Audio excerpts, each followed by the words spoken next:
you can be surrounded by people and still feel completely alone. You can go to work, go to the gym, walk the dog, chat to people in the supermarket, and yet you realise something quite uncomfortable. You realise that you don't actually have many close friends anymore. Not real ones. Not the sort that you could ring at 10 o'clock at night if life suddenly went wrong. And I think a lot of people over 60, 65 quietly feel this, but almost nobody talks about it. Because admitting it, you feel lonely, and that sounds weak, particularly for men. But here's the thing. I don't think that most people lose friends because they become unlikable. I think they lose friends because life slowly becomes smaller, more condensed, more repetitive, more isolated. And after years of that, one day you suddenly realise your social world has quietly disappeared around you. So in this video, I want to talk about the real reasons many people over 60 no longer have those close friends, and why it happens far more easily than most people realise. Now, I'm Dave, and this is the Over 65 Reset. So one of the biggest lies that we tell ourselves as we get older is this: I know loads of people. But here's the thing. Knowing people isn't the same as having friends. You can spend years talking to the same people at work, the same people in the gym, the same people walking their dogs. But if you disappeared tomorrow, how many of them would genuinely notice? And that's the uncomfortable truth. A lot of what we call friendship is actually just proximity. You see people regularly, so it feels like friendship.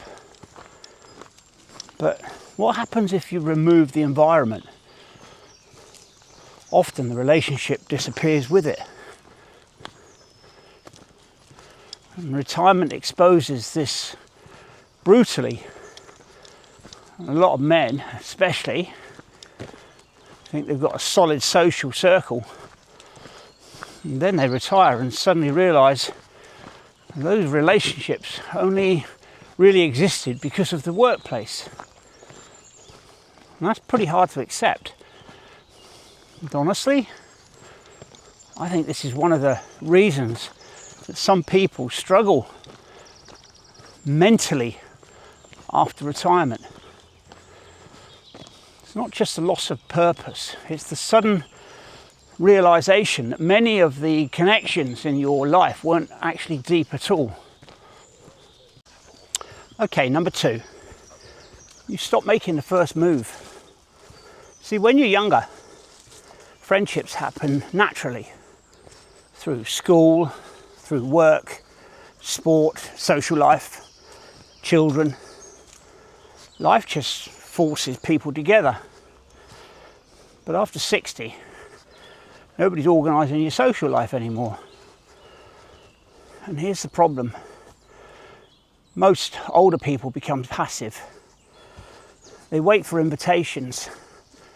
They wait for somebody to message first. They wait for somebody else to arrange things. And slowly, absolutely nothing happens. Friendships need effort. And that's the bit that people don't like hearing. You have to ring people, message people, invite people out and start conversations. And yes, sometimes that feels awkward. But if everybody sits at home waiting for somebody else to make the effort, everybody ends up isolated. I genuinely think pride gets in the way as well. People don't want to appear needy. So instead of saying, fancy a coffee, you want to go for a walk or go to the pub, they sit at home convincing themselves that nobody cares. Meanwhile, the other person is probably doing exactly the same thing. Number 3, you become harder to get close to. This one's quite uncomfortable, but I do think it's true. The older we get, the more guarded we become. Life hardens us. Disappointments, stress, divorce, work problems, loss, betrayal, so many different things. And by the time people hit their 60s, many have built emotional walls around themselves without even realizing it. Conversations stay kind of surface level. We talk about the weather, politics, TV, moaning about the country in general. But there's very little honesty, very little vulnerability. And close friendships can't grow without vulnerability. That doesn't mean pouring your heart out to strangers. But it does mean letting people see who you really are occasionally. And I think men are especially bad at this. A lot of men can spend years standing beside each other while never actually talking about anything real. Then one day, they realise they don't truly know anybody. And that's not strength. That's emotional isolation disguised as toughness. Number 4, your world gets smaller. And this is probably the biggest one of all. Your routine shrinks. And when your routine shrinks, your opportunities shrink with it.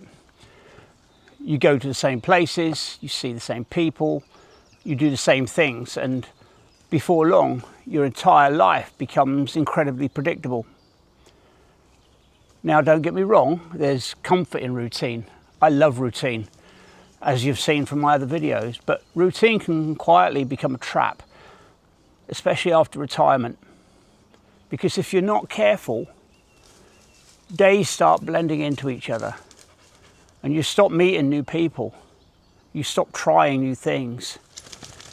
You stop putting yourself into environments where human connection naturally happens. And then loneliness slowly creeps in without you even noticing. And I honestly think this is why staying active matters so much after 60, not just physically, but socially. You need movement in your life, places to go, things to do, reasons to leave the house. Because isolation grows in silence and repetition.